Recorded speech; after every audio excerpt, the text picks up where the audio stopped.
Ey iymon keltirganlar, Allohdan haqiqiy holda qo'rqing va musulmon holda dunyodan o'ting. Alloh subhanahu va taolo Qur'oni Karimda mana shunday oyatni keltirgan. Bu faqat musulmon bo'lib, Allohni tanib, unga iymon keltirgan shaxsiyatlargagina tegishli oyat. Kishi inson dunyoda 70-80 yil orasida, shu muddat orasida yashab o'tadi. Demak, inson umri mana shu 20 ming, 30 ming kundan iborat bo'ladi. Shu vaqt orasida inson o'zini kimligini anglab olishi va oxirat dunyosiga ko'chib o'tishdan avval o'zini tayyorgarligini bilib olishligi shart bo'ladi. Ya'ni musulmon odam tayyormi, yo'qmi, bu kunga hozirlanish kerak bo'ladi.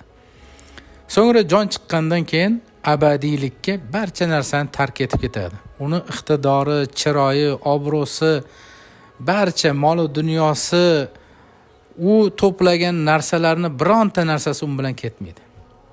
Va hech qachon qaytib kelolmaslik evazi bilan jasadini qoldirib barzax olamiga olinadi.